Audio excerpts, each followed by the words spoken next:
어제 코로나19 신규 확진자가 2,125명 발생한 가운데 위중증 환자도 495명으로 또 역대 최다 규모를 보였습니다. 서울의 중증 병상 가동률이 80%에 육박하면서 정부가 수도권 상급 종합병원장을 긴급 소집해 병상 추가 확보에 나섰습니다. 더불어민주당 이재명 대선 후보가 청년 기후 활동가들을 만나 젊은 층 표심 공약을 이어갑니다. 국민의힘 윤석열 대선 후보는 당 대표 측과 갈등을 빚고 있는 선거대책위원회 구성을 놓고 고심을 계속하고 있습니다.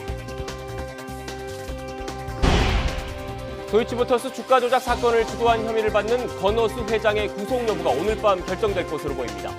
주가 조작 사건에 자금을 제공한 혐의를 받고 있는 윤석열 대선 후보의 부인 김건희 씨의 기소 여부에도 관심이 모이고 있습니다. 정부가 산업용 요소수의 차량용 전환 여부를 실험했지만 당장은 사용이 불가하다는 결론을 내렸습니다. 대기오염 기준은 충족했지만 환경과 차량에 미치는 영향은 검증되지 않아 추가 실험을 거치기로 했습니다. 조 바이든 미국 대통령과 시진핑 중국 국가주석의 첫 화상 정상회담이 열리고 있습니다. 바이든 미 대통령은 양국이 충돌로 가지 않을 책임이 있다고 말했고 시진핑 주석은 상호 존중과 평화 공존을 강조했습니다.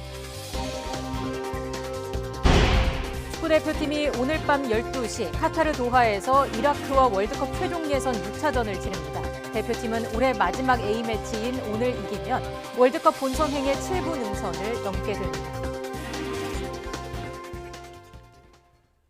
시청자 여러분 안녕하십니까? 뉴스앤 이슈 시작합니다. 코로나19 위중증 환자가 500명에 육박하면서 역대 최다를 기록했습니다. 수도권 중환자실이 80% 가까이 차자 정부가 수도권 병원장 긴급회의를 열고 대책을 논의했습니다. 취재기자 연결합니다. 최명신 기자. 네, 최명신입니다. 네, 오늘 자세한 확진자 현황부터 정리해 주시죠. 네, 오늘 영시 기준 코로나19 신규 환자는 2,125명입니다. 전날보다 119명 늘어서 일주일째 2,000명대를 기록했습니다. 감염 경로를 보면 국내 발생이 2,110명, 해외 유입이 15명입니다. 지역별로는 수도권이 1,623명으로 국내 신규 환자의 76.9%를 차지했습니다. 수도권 밖에서도 부산 86, 강원 51, 경남 43명 등으로 확산세가 이어졌습니다. 코로나19 관련 사망자는 22명 늘었고요. 위중증 환자는 24명 늘어서 총 495명입니다. 위중증 환자가 500명대에 육박하면서 역대 최대를 기록했는데요. 지금 추세대로라면 조만간 500명대를 넘어설 것으로 보입니다. 백신 접종률은 1차 81.8%, 접종 완료는 78.3%입니다. 위중증 환자가 급증하면서 수도권을 중심으로 병상 부족 문제가 현실화하자 정부의 움직임도 분주해졌습니다. 방역당국은 유근혁 보건복지부 2차관 주재로 오늘 오전 수도권 상급 종합병원 22곳에 병원장이 참가하는 비대면 긴급회의를 열었습니다. 회의에서 정부는 준중증 환자 병상 확보를 서둘러 달라고 당부하고 중환자 치료에 집중하기 위한 인력, 이송 등 지원 방안을 논의했습니다. 앞서 정부는 지난 5일 수도권 상급 종합병원 22곳에 준중증 환자를 수용하는 병상 402개를 다음 달 3일까지 마련하라는 행정명령을 내렸습니다. 지금까지 사업에서 YTN 최명신입니다. 네, 앞서 취재기자가 전해드린 것처럼 코로나19 확진자와 위중증 환자 증가로 수도권 중증 환자 병상이 빠른 속도로 차고 있어서 병상 부족 우려가 커지고 있습니다. 보건복지부 중앙사고수습본부에 따르면 어제 오후 5시 기준으로 수도권 코로나19 중증 환자 전담 병상 가동률은 76.1%입니다. 수도권에 확보된 687개 중증 병상 가운데 523개가 사용 중인데 14일 오후 5시 기준 76.4%보다는 조금 내려갔습니다. 하지만 정부가 단계적 일상회복 시행을 중단하는 비상계획 발동 기준의 한 예로 제시한 중환자실 가동률 75% 기준을 여전히 웃돌고 있습니다. 서울은 345개 병상 가운데 272개를 쓰고 있어서 78.8%의 가동률을 기록하며 전국 최고 수준을 보였습니다. 손영래 중앙사고수습본부 사회전략반장은 라디오 인터뷰에서 수도권 중증 환자 병상 가동률에 대해 계속 이런 추이로 증가하면 위험하다고 말했습니다. 방역당국이 추가 접종 간격을 5개월보다 더 앞당기는 방안을 검토 중입니다. 권덕철 보건복지부 장관은 어제 추가 접종 간격을 더 단축할 수 있냐는 질문에 단축해야 한다는 필요성을 복지부 중수본 입장에서 질병청에 얘기했다면서 질병청에서도 전문가의 의견을 듣고 검토해서 조만간 확정할 것으로 생각된다고 말했습니다. 도이치모터스 주가 조작 사건을 주도한 혐의를 받고 있죠. 권오수 회장이 오늘 구속 갈림길에 섭니다. 이 사건은 윤석열 국민의힘 대선 후보의 부인 김건희 씨가 연루돼서 향후 수사 방향이 더 주목되고 있습니다. 검찰 취재기자 연결하겠습니다. 우철희 기자. 네, 서울중앙지방검찰청입니다. 네, 도이치모터스 권오수 회장의 구속 여부 오늘 결정되는 겁니까? 네, 그렇습니다. 서울중앙지방법원은 조금 전인 오늘 오전 10시 반부터 도이치모터스 권오수 회장에 대한 구속 전 피의자 신문 즉 영장 실질 심사를 진행하고 있습니다. 권오수 회장은 법원에 출석하기에 앞서 혐의를 인정하느냐는 등의 여러 질문에 침묵으로 일관했습니다. 오늘 영장 심사 받겠는데 주가 조작 혐의 인정하십니까? 혹시 오늘 심사 때는 어떻게 설명하실 거예요? 주가 조작 지시한 적 없다는 입장 맞으세요? 혹시 김건희 씨하고는 좀 알고 지내시는 사이입니까? 김건희 씨 전주로 거론되는 데 믿으셨어요? 네, 앞서 검찰은 지난 12일 권오수 회장을 자본시장법 위반 혐의로 사전 구속영장을 청구했습니다. 권 회장은 도이치모터스 회장이자 최대 주주로서 주가 조작을 주도한 몸통이라는 혐의를 받고 있습니다. 외제차 AS 사업에 진출한다는 등 호재성 회사 내부 정보를 외부로 흘리거나 거짓으로 직접 주식을 사들이기도 하고 증권 투자업계 관계자 이른바 선수까지 동원해서 주가를 인위적으로 띄웠다는 판단입니다. 앞서 검찰은 지난 2일과 11일 두 차례에 걸쳐 권 회장을 불러 주가 조작 의혹 전반을 조사했습니다.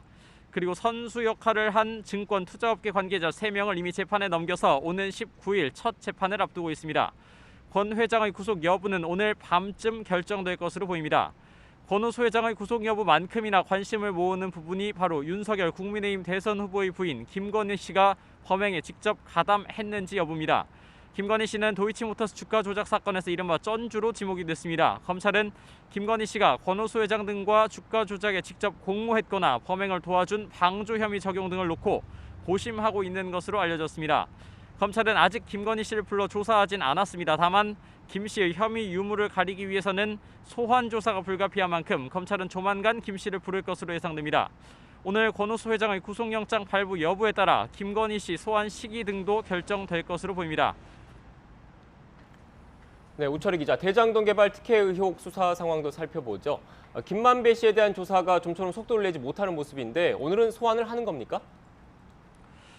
네, 검찰은 오늘 오후 화천대유 대주주 김만배 씨를 서울구치소에서 불러 조사한다는 방침입니다.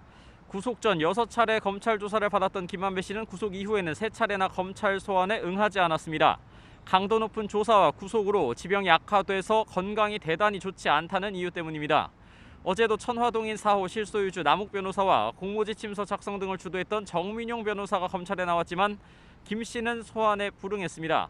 엿새 앞으로 다가온 구속기간 만료를 앞두고 갈 길 바쁜 검찰로서는 다급해질 수밖에 없는 상황입니다. 검찰은 오늘 조사에서 김 씨를 상대로 특히 곽상도 전 의원의 아들이 퇴직금 명목 등으로 받은 50억 원의 대가성 여부 조사에 주력할 것으로 보입니다. 검찰은 대장동 사업 대상자로 선정된 성남의 뜰 컨소시엄 구성이 초기에 무산될 위기에 처하자 곽 전 의원이 김 씨 부탁을 받고 하나금융그룹 김정태 회장 측에 힘을 써서 도와줬다고 의심하고 있습니다. 이 때문에 김 씨 조사가 어느 정도 충분히 이뤄져야만 곽 전 의원 조사 또한 가능한 상황인데 검찰은 이번 주 안에는 곽 전 의원을 소환할 방침인 것으로 전해졌습니다. 이뿐만 아니라 정관계 로비 의혹과 관련해 박영수 전 특별검사 그리고 최윤길 전 성남시 의장 등에 대한 조사도 필요한 상황인데 다소 시간이 걸리는 모습입니다. 지금까지 서울중앙지방검찰청에서 YTN 우철입니다. 요소수 품귀 사태 파장이 컸는데 각국의 자원 무기화 현상이 심화하면서 기업들의 걱정이 이만저만이 아닙니다. 요소수 사태에 이어서 또 다른 에너지 대란이 일어날 수도 있다. 이런 우려가 커지고 있습니다. 김상우 기자입니다. 요소수가 있는 주유소인지 아닌지 소비자들은 요즘 감각적으로 알 수 있습니다. 어디 주유소에 기름인지 모른다고 요소수가 있는지도 모르고 아무 정보도 없고 그냥 뭐 차 밀린 데 가면은 한번 차들 꽉 밀린 데 가면 요소수가 나오는 거야. 어제 아래 같은 경우에도 내 앞에서 끊겼다고. 거점 주유소 100곳에 요소수가 우선 공급되는 등 중국발 요소수 대란 수습책이 진행 중이지만 사태 이전으로 돌아가기는 어렵다는 전망이 우세합니다. 석탄을 이용하는 요소 산업이 온난화의 주범인 탄소 배출 핵심의 하나로 지목되면서 요소 생산 세계 1위인 중국의 변화가 불가피하기 때문입니다. 재생에너지 활성화와 맞물린 탄소 중립이라는 지구촌의 화두는 공급 물량이 부족한 자원과 에너지 확보 전쟁으로 이어져 통상 이슈가 됐습니다. 재생에너지의 수요는 사실은 실장님이 언급하셨지만 에너지의 국제 통상 규범 기율에서 일대 전기가 되는 것이죠. 수출의 한 축인 자동차 업계의 경우 최근 차 핵심 부품인 마그네슘 재고가 넉넉지 않아 제2의 요소수 사태로 진행될까 걱정이 큽니다. 세계 마그네슘 공급을 중국이 무려 85%나 차지하고 있기 때문입니다. 최근 로이터 통신 등 외신은 자동차 업계가 반도체 부족에 이어 마그네슘 부족을 겪을 수 있다고 보도해서 우려를 키우고 있습니다. 자원 수입도 문제지만 에너지 대부분을 수입하는 우리나라는 국제 에너지 가격 폭등의 피해를 크게 입고 있습니다. 원유와 가스 등을 합한 에너지 자원 수입액은 지난달 132억 3,300만 달러로 전달 대비 8.3% 상승했고 전년 동월 대비로는 무려 113.9%나 급등했습니다. 에너지 자원 수입액 증가는 무역 수지에 직격탄을 날려 1년 전에 비해 무려 약 3분의 1 수준으로 급감했습니다. 코로나19 사태에서 벗어나 세계 경기가 회복되는 국면에서 한편으로는 각국의 자원과 에너지의 무기화 현상이 심화하고 있습니다. 이로 인해 1970년대 중동발 에너지 무기화로 물가 상승과 경기 침체가 이어지는 스태그플레이션이 50년 만에 재현될 수 있다는 우려가 솔솔 나오고 있습니다.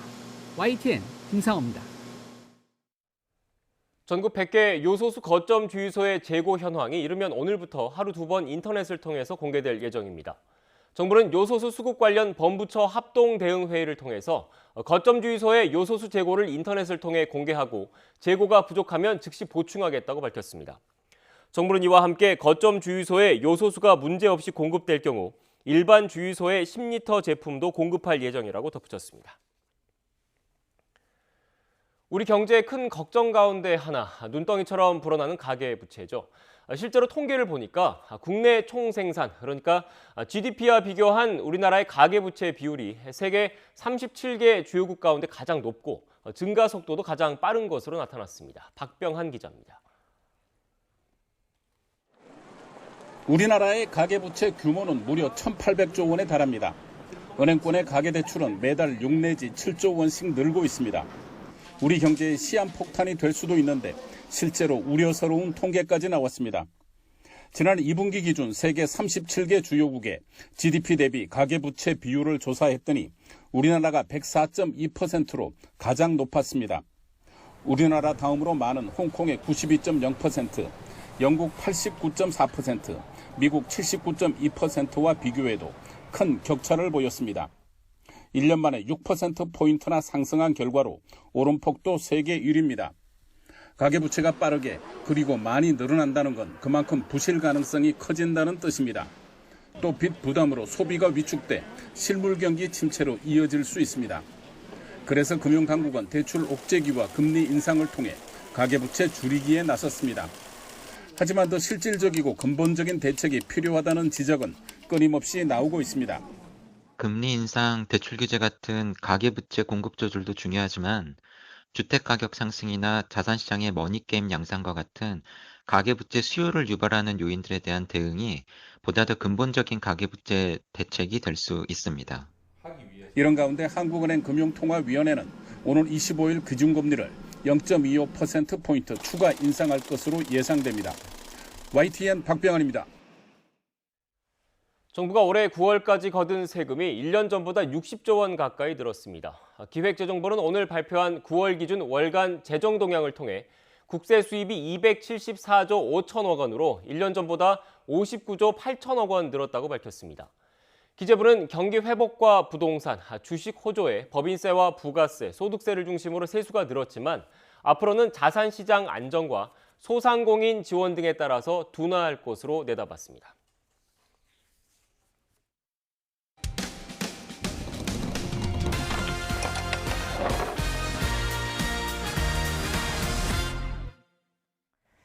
성능 개선 공사를 마친 지 반년 만에 곳곳이 갈라지는 지하차도 알고 봤더니 명백한 부실 공사였던 것으로 드러났습니다. 이런데도 담당 구청은 하자 보수 조치 없이 시공업체로부터 370만 원만 돌려받는 것으로 이를 마무리 지었습니다. 황보혜경 기자가 취재했습니다. 경기 성남시 분당구에 있는 지하차도. 경계석과 외벽 사이에 큰 금이 갔습니다. 한두 곳이 아니라 대부분이 이렇습니다. 갈라진 틈을 채운 실리콘마저도 떨어져 안쪽이 들여다보일 정도입니다. 오래돼 보이지만 무려 15억 원을 들여 지하차도 성능 개선 공사를 끝낸 지 불과 반년밖에 안 된 곳입니다. 원인은 부실 공사였습니다. 설계대로라면 경계석과 외벽 사이를 콘크리트만으로 메워야 하지만 실제로는 모래를 채웠습니다. 그래서 이렇게 흙이 묻어나옵니다. 1년 가까이 통행 불편을 감수해야 했던 주민들은 분통을 터뜨립니다. 출근하면서 흙을 채우는 부분을 목격하고 이상하다고 생각했습니다. 이렇게 부실 공사를 하면서 주민들이 교통 불편을 철회하게 한 것은 상당히 잘못됐다고 생각합니다. 반발이 거세지자 담당 구청인 분당구청은 부실 공사와 관리 감독 소홀을 시인했습니다. 문제가 된 부분은 재시공하고 공사비를 환수하겠다며 시민들을 안심시켰습니다. 하지만 YTN 취재 결과 분당구청은 지난 9월 공사비 가운데 370만 원만 환수한 거로 확인됐습니다. 왜 그랬을까? 원칙대로라면 재시공을 위해 경계석을 다시 드러낸 뒤 기존 설계대로 경계석과 외벽 사이에 25cm 높이의 콘크리트를 부어야 합니다. 하지만 약속했던 재시공은 하지 않았고 일부 비용을 환수한 사실조차 뒤늦게 알렸습니다. 저 원재료가 싼 그 흙으로라도 포장을 해놓고 그 위만 칠게만 살짝 이제 시멘트로만 이제 눈에 보이는 가시적인 부분만 이제 덮었다는 얘기죠. 그러니까 재시공을 해주기로 약속을 했음에도 불구하고 그걸 안 하고 370만 원을 갖다가 환수하는 거로 해가지고 했으니까. 분당구청은 재시공이 까다로워 모래를 채우는 공정에 들어간 비용만 환수했다며 안전성엔 문제가 없다는 입장입니다. 경계석을 철거를 다시 해야 되고 현재 상태도 이제 구조적으로 뭐 안전이나 이런 것들 문제가 없는 상태이기 때문에 우리가 아까 말씀드렸듯이 재시공보다는 환수하는 걸로 진행을 했던 거예요. 하지만 계약에 따라 하자 보수가 가능한 기간인데도 극히 일부 비용만 돌려받은 건 문제란 지적이 나옵니다. 하자 보수를 지시하는 것이 타당한데 그를 일부 금액 아주 극소한 금액을 환수한 것도 문제가 있다고 보여집니다. 내년 상반기에 나올 그 연구 용역 결과를 기다리고 있는 중입니다. 안전 문제에 세금 낭비 논란까지 지자체의 허술한 사후 관리가 시민들의 불안과 불만을 더욱 키우고 있습니다. YTN 황보혜경입니다. 여성들을 노려 대출이나 투자를 안내하면서 돈을 뜯어낸 일당이 경찰에 붙잡혔습니다. 맘카페에 남긴 개인 연락처가 표적이 됐습니다. 모두 600여 명이 당했고 몸캠 피싱을 당한 사례도 있었습니다. 보도에 김종호 기자입니다. 경찰이 압수수색을 하는 곳은 사기 피의자 A씨 집입니다. 컴퓨터에서 인터넷 카페 목록이 나왔습니다. 지난해 2월 중국과 우리나라에 사무실을 차린 A씨 일당은 컴퓨터 프로그램을 이용해 인터넷 카페에 회원이 남긴 연락처를 자동으로 수집했습니다. 수집한 연락처로 대출 안내 등의 문자를 보내거나 투자를 권유해 돈을 가로챘는데 이른바 맘카페 회원이 주요 표적이었습니다. 지금까지 드러난 피해자가 600명이 넘는데 80% 이상이 여성입니다. 여성들의 경우 피해 사실이 알려지면 가정 불화를 두려워해서 신고를 꺼린다는 점을 노리고 일당은 SNS로도 유명 투자 전문가 행세를 하며 가짜 투자 사이트에 가입을 유도한 뒤 투자금을 가로챘습니다. 다양한 아이디로 다양한 후기들이 엄청 많이 올라와 있더라고요. 근데 그중 중에서도 잃었다, 손해를 봤다라는 내용도 없었고. 경찰 수사 과정에서는 일부 남성이 이른바 몸캠 피싱을 일당에게 당한 사실도 확인됐습니다. 경찰은 A씨 등 3명을 구속하고 4명을 불구속 입건했으며 외국에서 도피 중인 주범 2명을 쫓고 있습니다. YTN 김종호입니다. 어제 오후 5시 40분쯤 제주시 삼도이동의 한 단독주택 지하층에서 불이 났습니다. 이 불로 지하층에 살던 49살 정모 씨가 숨지고 주택 일부와 침대 등이 불에 타 270만 원의 재산 피해가 났습니다. 경찰과 소방당국은 신고 2시간여 전부터 타는 냄새가 났고 지하층에서 연기가 나오는 것을 봤다는 신고자의 말을 토대로 정확한 화재 원인을 조사하고 있습니다. 인천 검단 신도시의 이른바 왕릉 아파트 문제는 뾰족한 대책이 없는 상황입니다. 아파트 상당 부분을 철거하거나 국내에는 존재하지 않는 나무를 심어야 한다는 의견이 나오고 있는데요. 실제로 문화재 경관 보존을 위해서 사선으로 잘려나간 듯한 모양의 아파트도 있습니다. 어떤 곳인지 정현우 기자가 보도합니다. 서울 한강변에 있는 아파트. 사선으로 잘려나간 듯한 모습 때문에 아파트 전체가 삼각형으로 보입니다. 왜 이런 모양이 되었을까? 삼국시대에 지어진 백제 풍납토성이 인근에 있기 때문입니다. 풍납토성 경관을 가리지 않기 위해 아예 한쪽이 잘려나간 듯 지어졌습니다. 풍납토성 경계선 7.5m 위에서 27.5도로 가상의 사선을 긋습니다. 그 밑으로 건물이 지어져야 한다는 서울시 조례에 따라 지어진 겁니다.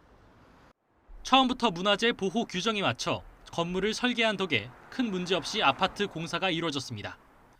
문화재청은 왕릉 아파트로 불리는 인천 검단 아파트에 대해서도 일부 설계 변경 요구를 검토하고 있습니다.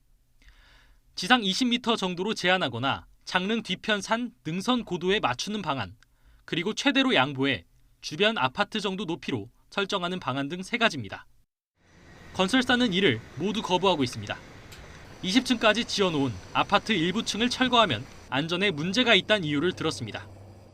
콘크리트는 일체형이에요. 일체형이어서 지금 20층까지 다 골조를 다 지어놨는데 여기서 3개 층만 삭제하는 거는 안전 문제상 거의 불가능합니다. 아파트 일부를 철거하면 그만큼 피해를 보는 입주민들도 생깁니다. 3분의 1가량이 아예 못 들어갈 수 있다는 전망이 나옵니다. 철거 대신 나무를 심어 왕릉에서 아파트가 안 보이게 하는 방안도 거론되고 있지만 국내에서 50m가 넘는 나무를 구하는 건 불가능합니다. 하지만 이미 지어진 대로 가면 김포 왕릉을 포함한 조선 왕릉 40기에 유네스코 세계문화유산 등재 취소로 이어질 수도 있습니다. 아파트 숲으로 둘러싸이거나 그렇게 되면은 그런 세계문화유산으로서의 심각한 훼손을 당하게 되는 것이죠. 문화재청은 아파트 건설사 대표들을 불러 협의를 이어갈 계획입니다. 하지만 세계문화유산 등재 취소를 감수하고 아파트 공사를 그대로 마무리하지 않는 한 입주민들이 피해를 볼 수밖에 없어 논란은 쉽게 가라앉지 않을 전망입니다. YTN 정현우입니다. 이재명 민주당 대선 후보가 경기지사 시절 마지막으로 결재했던 일산대교 무료화 정책에 제동이 걸렸습니다. 일산대교 측이 무료화 정책에 반발하며 소송을 제기했는데 법원이 일산대교 측의 손을 들어준 겁니다. 박기환 기자입니다. 지난 9월 이재명 당시 경기지사는 일산대교 무료화 추진을 선언했습니다. 28개 한강다리 가운데 유일한 유료도로 때문에 인근 도민들이 불편을 겪는다는 거였습니다. 오랜 기간 갈등을 겪어온 일산대교 통행료 문제와 관련해서 경기도민의 교통기본권 회복과 통행료 무료화를 위해서 일산대교의 공익처분을 추진하기로 결정했습니다. 지난달 26일 이 후보는 일산대교 주식회사에 대해 사업 시행자 지정을 취소하는 공익처분을 결재했습니다. 경기지사로서 마지막 결재로 일산대교 무료화를 결정한 겁니다. 이에 따라 일산대교에서는 2008년 개통 이후 13년 만에 통행료가 사라졌습니다. 일산대교 측은 크게 반발하며 도의 처분에 집행정지를 신청하고 취소 소송도 냈습니다. 법원은 지난 3일 이를 받아들여 통행료 무료화를 중단해야 한다는 집행정지 신청을 인용했습니다. 하지만 경기도는 운영사에 대해 최소 보상금을 지급하겠다면서도 통행료 징수를 금지하는 2차 공익처분을 해 무료화를 유지하도록 했습니다. 일산대교 측은 여기에 대해서도 다시 소송을 제기했는데 법원은 이번에도 운영사 손을 들어줬습니다. 재판부는 운영사의 통행료 징수를 금지해 사업을 사실상 못하게 하는 건 영업의 자유와 재산권의 본질적인 내용을 침해하는 것이라며 집행정지 신청을 인용했습니다. 경기도는 정당한 보상으로 손해가 발생하지 않는데도 법원이 행정처분을 무력화하는 결정을 내린 것은 이해하기 어렵다는 입장을 냈습니다. 일산대교 측은 오는 18일부터 통행료 징수를 재개하겠다고 밝혀 무료화는 20여일 만에 중단됐습니다. 법원의 집행정지 인용 결정으로 일산대교 무료화에 제동이 걸렸지만 이후 이어질 본안 소송 결과가 어떻게 나올지는 조금 더 지켜봐야 할 것으로 보입니다. YTN 박견입니다. 국내에서 가장 길고 세계에서 5번째로 긴 충남 보령 해저 터널이 이번 달 말 정식 개통식을 앞두고 있습니다. 해저 터널이 개통되면 보령 대천항과 원산도, 태안 안면도가 하나의 도로로 연결돼서 서해안 관광에 획기적인 변화가 예상됩니다. 보도에 이상곤 기자입니다. 충남 보령 대천항과 원산도를 연결하는 보령 해저 터널에 차를 타고 들어가 봤습니다. 밝은 조명 아래로 막바지 공사가 한창인 가운데 포장을 마친 도로는 차선 도색 작업을 남겨두고 있습니다. 터널 길이만 6.9km, 세계에서 5번째, 국내에서 가장 긴 도로 해저 터널이 사업 추진 23년 만에 완공을 눈앞에 뒀습니다. 제가 서 있는 곳은 수심 80m 지점으로 터널에서 가장 낮은 곳입니다. 터널 안으로 유입된 물은 이곳에 모여 바다로 배출됩니다.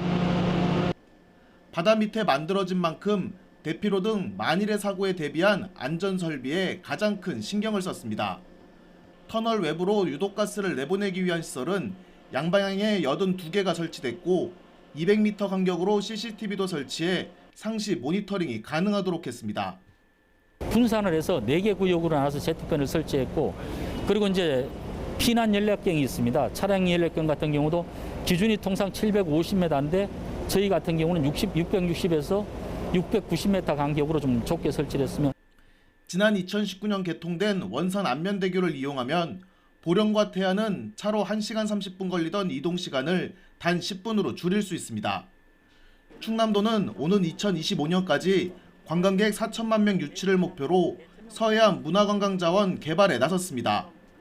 원산도의 리조트 관광단지 조성과 해상 케이블카 건설이 민간 투자로 진행되는 가운데 도는 해양 레저 산업 육성과 교통망 확충 등 61개 사업에 8조 4천억 원을 투입할 계획입니다. 대천 해수욕장과 안면도, 인근 도서지역 등 서해안의 해양 관광자원을 적극 개발하여 충남을 관광객 경유지가 아니라 체류형 관광지로 육성하고 체험과 소비, 지역 관광산업의 발전을 자연스럽게 유도하겠습니다. 터널 개통식은 오는 30일에 진행되며 일반 차량 통행이 시작되는 다음 달 1일이면 새로운 서해안 관광시대가 열릴 것으로 기대됩니다. YTN 이상곤입니다. 더불어민주당 이재명 대선 후보가 기후위기를 주제로 한 청년 간담회로 젊은 층 표심 공략을 이어갑니다. 국민의힘 윤석열 대선 후보는 선거대책위원회 구성을 놓고 당 대표 측과 수싸움을 벌이면서도 당내 접촉면을 넓히고 있습니다. 취재기자 연결하겠습니다. 박석영 기자. 네, 국회입니다. 네, 먼저 민주당 소식부터 알아보죠. 이재명 대선 후보가 꾸준히 청년층을 잡기 위한 행보를 이어가고 있습니다. 네, 더불어민주당 이재명 대선 후보는 오늘 오전 10시 반 서울 서대문구 청년문화공간에서 청소년 청년 기후활동가들과 만났습니다. 2030 세대 경향 행보를 이어가고 있는 건데요.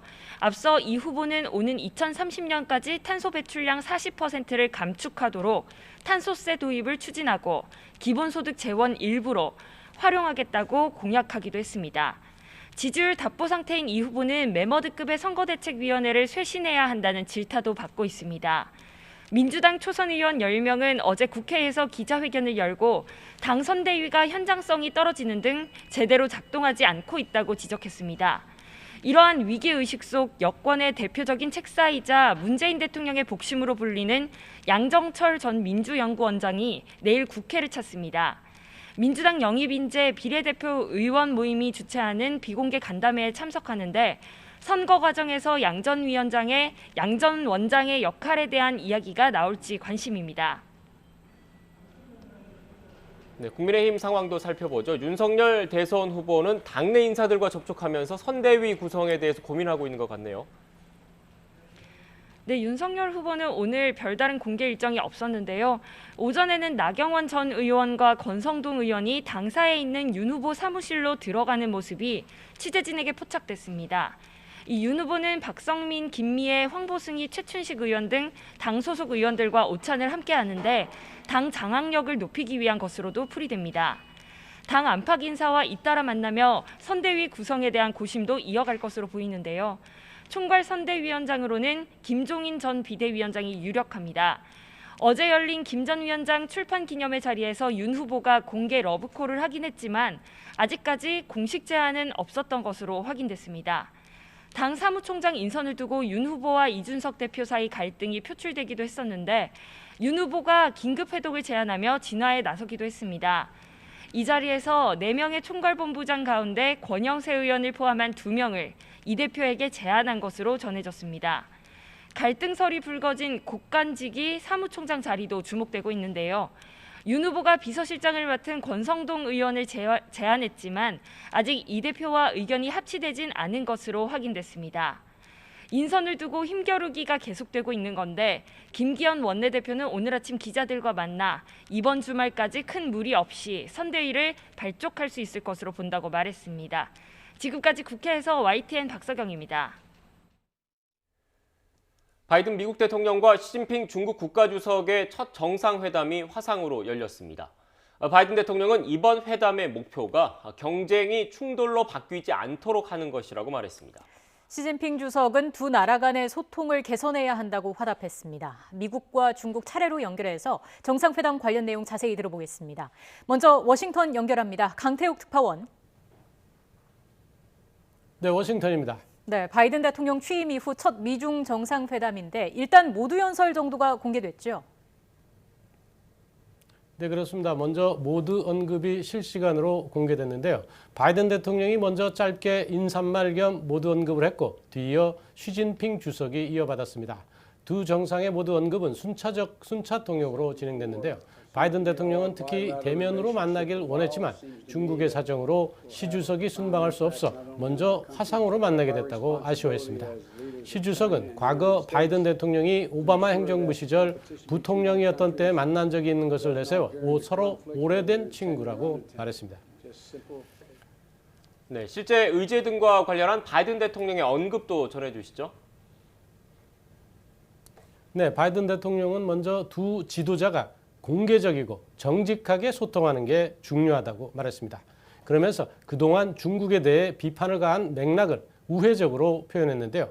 두 나라는 세계 최대 경제국인 만큼 자국민을 위해서뿐만 아니라 세계를 위해서도 책임을 다해야 한다고 말했습니다. 그러면서 이번 회담의 목표가 두 나라 간 경쟁이 의도하든 의도하지 않든 단순하든 직접적이든 충돌로 바뀌지 않도록 하는 것이라고 설명했습니다. 이를 위해 세계적인 경쟁에는 상식적인 방어책이 필요하다고 강조했습니다. 또 미국이 비판해온 인권 문제 등을 논의하겠다고 말했는데요. 신장 위구르 지역의 인권 문제와 홍콩에서의 민주주의 시위, 타이완에 대한 군사적 위협 등을 거론했습니다. 바이든 대통령의 말을 직접 들어보겠습니다. As I've said before, it seems to me our responsibility as leaders of China and the United States to ensure that the competition between our countries does not veer into conflict, whether intended or unintended. 네, 중국이 껄끄러워하는 문제를 언급한 셈인데요. 성과 있는 회담 결과가 쉽지는 않겠죠. 네, 그렇습니다. 미국 행정부 고위 당국자의 설명을 보면 가늠이 되는데요. 바이든 대통령이 시 주석에게 아주 직접적이고 솔직하게 우려를 제기할 것이라고 밝혔습니다. 또 이번 회담은 구체적인 결과물을 도출하기 위한 것이 아니라 두 나라의 극심한 경쟁이 충돌로 비화하지 않도록 책임 있게 관리하기 위한 자리라고 설명했습니다. 앞서 두 나라 외교장관이 의제와 일정을 두고 사전 협의를 했는데요. 그 과정에서도 타이완 문제 등에서 입장차만 확인했습니다. 모두 언급에 이은 본격적인 회담에서는 갈등을 빚고 있는 문제에 대한 논쟁이 이어질 수밖에 없을 것으로 관측되고 있습니다. 다만 기후변화나 세계적 경제위기 등 두 나라 모두 해결해야 할 과제가 시급해서 회담을 하는 만큼 긍정적인 결과에 대한 전망도 나오고 있습니다. 네, 그럼 이번엔 중국 분위기 알아보겠습니다. 시진핑 주석은 회담 모두 발언에서 미국의 상호 존중과 평화 공존을 강조했습니다. 네, 베이징 특파원 연결하겠습니다. 강성웅 특파원. 네, 베이징입니다. 네, 시진핑 주석도 미국과 중국의 협력과 책임을 강조했는데 모두 발언의 내용 설명해 주시죠. 네, 시 주석은 모두 발언에서 중미 양국이 세계 1, 2위의 경제 대국이고 유엔 안보리 상임이사국으로서 이 국내는 물론 국제적 책임도 다해야 한다 이렇게 말했습니다.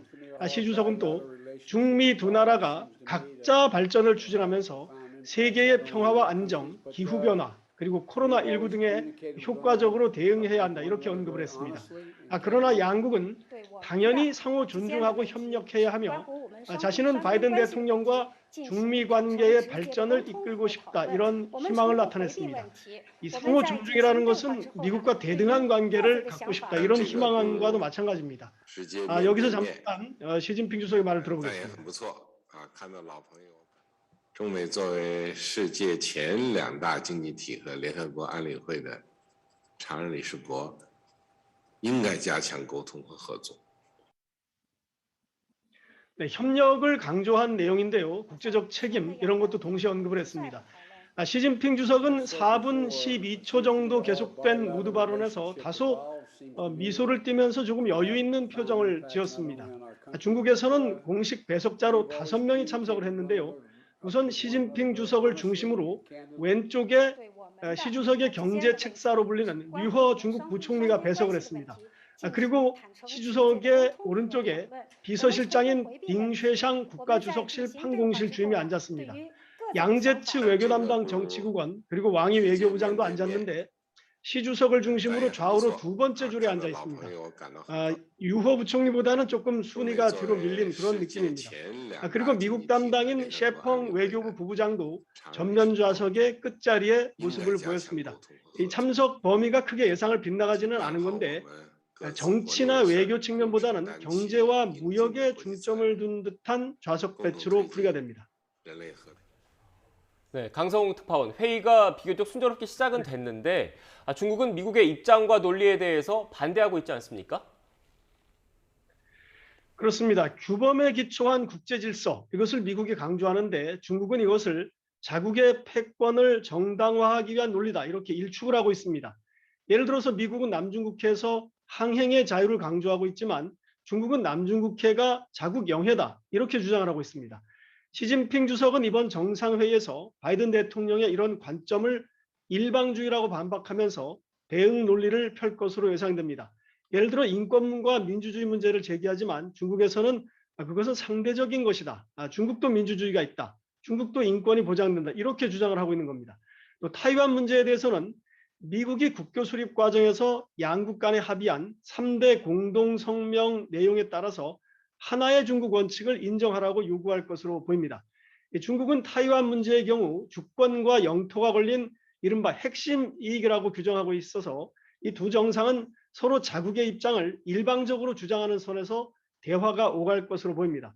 이 밖에 신장 인권 문제라든지 중국의 불공정한 경제 행위 등이 문제가 되고 있는데 양국 정상이 역시 이 분야에서도 팽팽히 맞설 걸로 보입니다. 더구나 시진핑 주석은 지난주 열린 육중전후에서 장기 집권의 명분까지 확보를 한 만큼 미국에 대해서 좀 더 단호하고 분명한 입장을 보일 가능성도 있다. 이런 전망도 나오고 있습니다. 네, 중국은 이번 회담에서 무역 분야에서 협력을 기대하고 있는 것 같은데 어떻게 될 것 같습니까?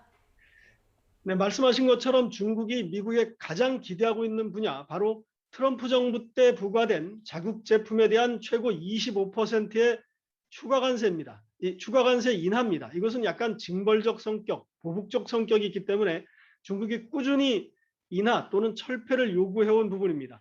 이에 대해서 미국은 1단계 무역 합의, 즉 중국이 올 연말까지 2천억 달러어치의 미국산 제품을 수입한다. 이런 약속을 먼저 이행하라고 최근 거듭 요구를 해왔습니다.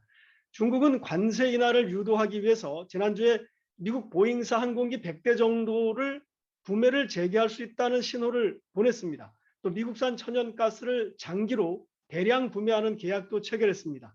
이런 분위기를 조성하고 있는데요. 미국도 관세 인하를 할 수 있다 이런 여지를 가끔씩 보이고 있는데 오늘 워싱턴에 배석한 옐런 재무장관이 관세 인하 가능성을 직접 언급한 적도 있습니다. 그렇지만 누구도 확답을 해주지 않고 있는 그런 상황입니다. 때문에 오늘 회의에서 이 부분이 어떻게 정리가 될지가 관심입니다. 오늘 화상회담에서 미국과의 무역협상 수석대표인 이 류허 부총리가 바로 시진핑 주석 바로 옆에 앉았는데요. 이것이 중국이 관세 인하에 얼마나 공을 들이고 있는지를 단적으로 보여주고 있는 그런 모습입니다. 타이완 문제나 남중국해 문제 같은 쟁점에서는 서로 양보를 얻어낼 것이 없다고 판단하고 무역과 경제협력 분야에서 뭔가 다른 분야, 그러니까 무역과 경제협력 분야에서 성과를 내려는 의도가 아닌가 이렇게 풀이가 되고 있습니다. 지금까지 베이징에서 YTN 강성웅입니다.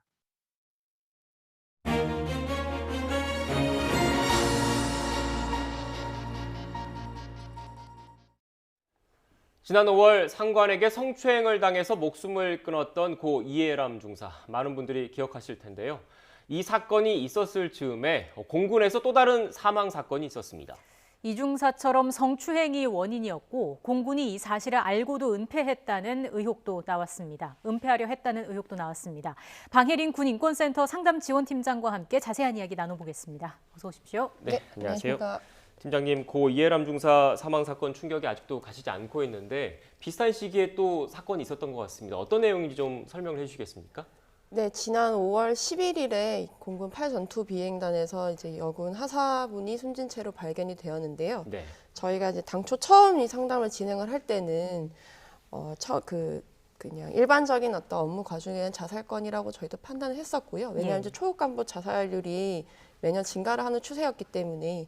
네, 그때 당시에는 이제 유족분들도 가지고 있는 기록이나 이런 것들이 마땅찮아서 그런 정도 저희가 이해를 하고 있었다가 이후에 이제 기록들이 드러나고 유족분들이 계속 문제 제기를 하시면서 사실은 이 자살 사건 뒤에 어떤 다른 성추행 피해나 아니 수상한 정황들이 계속 포착되고 있었다는 걸 저희가 알게 되었습니다. 네. 나중에 드러난 성추행 피해 사실에 어떤 것들이 있었습니까? 이제 그 가해자의 진술 조서에서 확인이 된 부분들인데요.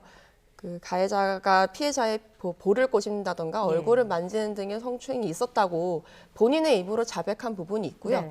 또 마찬가지로 그 이제 얼굴을 만지니까 그 피해자가 얼굴 만지는 거 싫다고 거절을 했던 부분도 본인이 직접 자백을 한 부분이 있습니다. 네. 근데 이미 피해자가 사실 사망했기 때문에 이후에 어떤 더 전에 정황들이 있었는지 다른 문제가 있었는지까지는 지금까지는 확인되고 있지 않은 상황입니다. 네.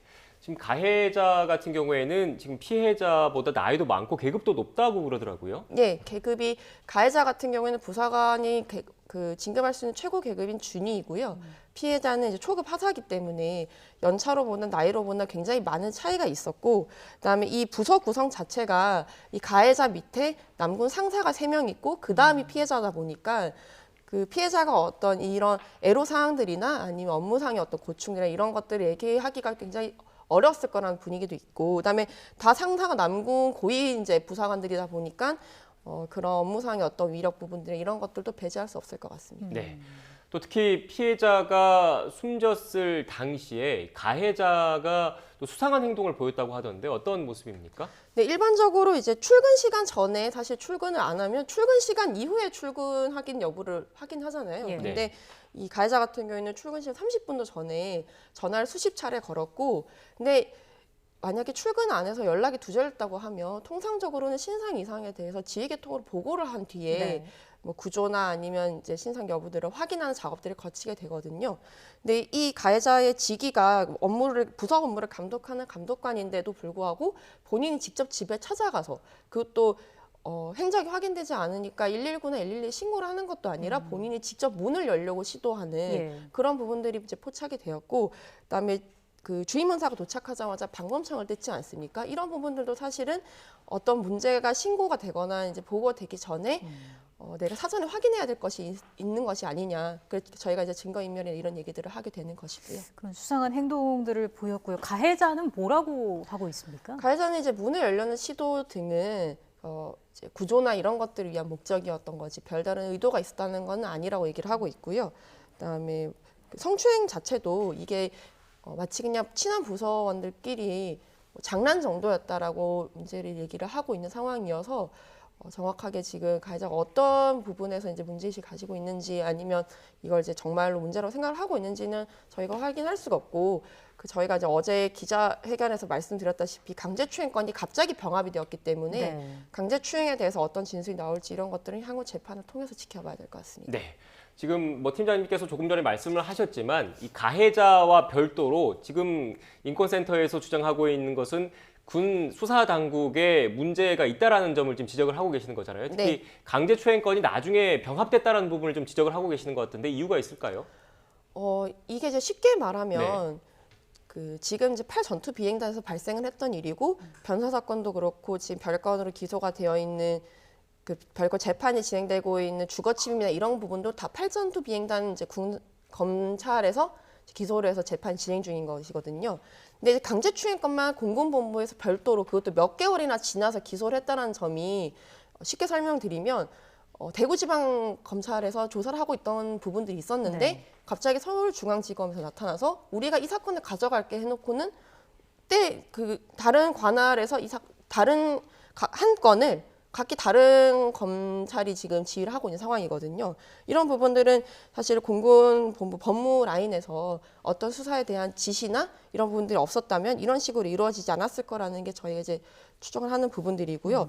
또 이 기소가 되는 시점이나 문제가 제기되는 시점들이 그 이해람 중사 사망과 관련돼 있던 수사가 종결되고 어떤 활동들이 끝나고 그다음에 세간의 관심이 멀어질 때쯤 이제 이런 부분들이 기소가 되는 상황들 그리고 유족들한테 알리지도 않고 사건이 병합되는 상황 이런 것들이 모두 사실은 이 문제를 조용히 덮고 넘어가려고 하는 공군의 의도가 있는 것이 아닌가라는 게 저희가 이제 얘기를 하는 부분입니다. 네, 그러니까 쉽게 좀 더 풀어서 얘기를 하면 당시 그 시점에는 고 이해람 중사 사건과 관련해서 문재인 대통령도 격노를 했고 군 수뇌부도 뭐 사과를 하는 등 어떻게 보면 군 내부에서 엄청 큰 문제로 불거져 있는 상황이었지 않습니까? 네. 이런 와중에 이런 사건까지 추가로 불거지면 안 될 것 같으니까 조직적으로 은폐하거나 조금 사건 자체를 축소하려고 했던 것 아니냐 이런 의혹을 갖고 계신다는 말씀이신 거죠? 그렇습니다. 왜냐하면 이 지금 발생 시점이 거의 비슷한 상황이고요. 그때 당시에 뭐 문재인 대통령뿐만 아니라 서욱 장관도 7차례나 와서 사과를 이제 하지 않았습니까? 근데 그 사이에 또 공군에서 유사한 상황이 있었고 제대로 확인되지가 않았다. 이런 부분들이 계속 불거지게 되면 공군 자체에 대한 어떤 문제 제기나 아니면 공군 더 나아가서는 군사법원, 군사 사법 기능 자체에 대해서 문제 제기를 들어올 것이라고 예상을 했기 때문에 그래서 아마 사건 조용히 해결을 하고자 했던 것 같습니다. 네, 이와 관련해서 공군 측에서는 모든 가능성을 열고 수사한 결과이다. 그리고 이렇게 제기된 의혹들에 대해서 지금 부인하고 있는 거죠? 네, 어제 그 사건 당시부터 인지해서 수사를 하고 있다고 얘기를 하는 걸로 봐서 어느 정도 인정을 한 부분이 있는 것 같은데요. 그렇다고 해서 뭐 명확하게 설명하고 있지 않고 그냥 수사는 재판 중인 과정이기 때문에 대답하지 않겠다는 식으로 회피한 것 같습니다. 네, 지금 현재 시점에서는 지금 자막을 보시는 것처럼 모든 가능성을 열어놓고 수사한 결과다. 관련된 은폐 의혹에 대해서는 공군 측에서는 부인을 하고 있는데 지금 관련된 재판이 진행되고 있기 때문에 앞으로 어떤 내용이 나올지도 좀 더 지켜봐야 할 것 같습니다. 네. 어쨌든 다시는 좀 듣고 싶지 않았던 소식을 또 이렇게 또 듣게 됐는데 올해 들어서 지난달 말까지 극단적인 선택을 한 여군이 5명에 달한다고 합니다. 이게 역대 가장 많은 기록이라고 하던데 어떤 점에 대한 개선이 좀 가장 시급하다고 볼 수 있을까요? 기본적으로 이제 반복되는 군 성폭력이 계속 일어나는 것들은 저희가 이제 꾸준히 얘기를 했지만 결국에는 어떤 직접적인 가해자뿐 아니라 이 가해자에 둘러싸고 있는 주변 2차 가해자들 그리고 사건을 이렇게 무마하거나 은폐하려고 하는 수사 라인에 대한 제대로 된 처벌이나 책임 추궁이 안 이루어졌기 때문에 이런 일들이 계속 반복해서 발생하는 거라고 보여지는 것이거든요. 이해람 중사 건도 마찬가지로 지금 직접 가해자인 그 장중사랑 그 지목대 2차 가해자에 대한 재판 말고는 지금 수사 단계에서는 제대로 기소도 안 되는 상태인데 이런 식으로 계속 어물쩍 간다면 또 다른 피해자가 나올 것은 당연한 일이라고 생각됩니다. 네. 덧붙여서 또 이런 반복되는 사건들이 나오는 게 그 폐쇄적인 군이라는 특수한 문화 그리고 계급 사회인 거잖아요. 계급 문화가 또 작용을 했을 가능성이 크다고 봐야 되지 않겠습니까? 네, 당연합니다. 그리고 특히 이제 여군들 같은 경우에 애로한 상황들이 어떤 부분들이 있냐면 이 나이에서 오는 어떤 권력 관계나 성별에서 오는 권력 관계도 무시를 할 수 없거든요. 네. 그래서 여군 성폭력 중에 좀 주요한 특징 중 하나는 그 계급 관계에 역전되는 여군이 상급자이고 가해자가 하급자인 이런 성폭력들도 제법 이제 수를 차지하고 있고 그다음에 요즘 한창 또 뉴스가 되고 있는 여군 대상 상관 모욕 같은 경우 대다수가 여군에 대한 성희롱으로 이제 이 건이 진행이 되는 부분들이 많은데 아무래도 남성 중심의 그런 사회들이 굉장히 오랫동안 지속되다 보니까 그런 부분에서 이제 여성들이 어떤 제대로 된 조직 문화에 적응하지 못한다거나 아니면 이 조직에 적응하는 것 자체를 남성 문화가 방해하고 있는 일들이 반복돼서 일어나고 있는 것이 아닌가 생각됩니다. 예, 현재 군대 내 인권 상황이 어떤지 실태 조사를 했고 그 결과를 지금 그래픽을 통해서 보여드리고 있는데 군내에서 성폭력 관련 고충을 말했을 때 사건이 공정한 절차에 따라서 처리되고 있다라고 답한 비율이 50%도 채 안 됐습니다. 이것도 의미하는 바가 클 것 같은데요. 네, 어떤 부분들을 신고를 했음에도 사실 처리가 안 된다라고 느끼고 있는 것들이잖아요. 이렇게 되면 어떤 사건을 처리하는 과정을 보는 다른 이제 여군들, 이런 여군들이 내가 만약 이런 일을 겪었을 때 나는 신고를 하지 말아야겠다. 이러면 피해자는 점점 더 숨게 되고 가해자들은 내가 어차피 어떤 범행을 해도 신고되지 않겠구나라고 네. 확신을 하게 되는 거죠.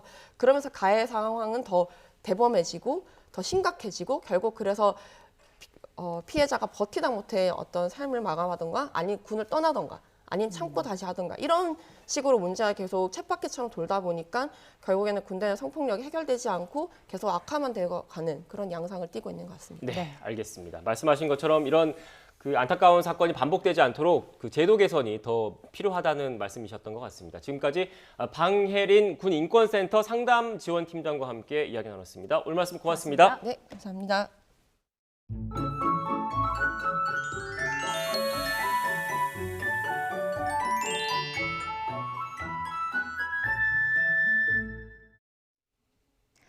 오늘도 완연한 늦가을 날씨가 이어지겠습니다. 낮 동안 맑고 선선해서 바깥 활동하기 수월하겠는데요.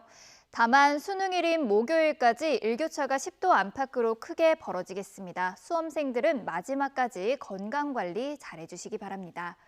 오늘 전국이 대체로 맑겠고 공기도 대체로 깨끗하겠습니다. 다만 동해안을 중심으로는 대기가 무척이나 건조하겠습니다. 오늘 낮 기온은 어제와 비슷하겠는데요. 서울의 한낮 기온은 13도, 대전은 16도, 광주와 대구는 17도, 부산은 18도 선까지 크게 오르겠습니다. 수능일인 목요일에도 입시 추위 없이 예년보다는 온화한 날씨가 이어지겠지만 새벽부터 중서부 지방에는 비가 조금 내리겠고요. 이후 일요일과 월요일 사이에는 전국에 비나 눈이 내린 뒤에 때이른 영하권 추위가 찾아오겠습니다. 지금까지 날씨 정보였습니다. 뉴스 앤 이슈 2부는 정치권 소식으로 문을 열겠습니다. 저희는 잠시 뒤에 뵙겠습니다.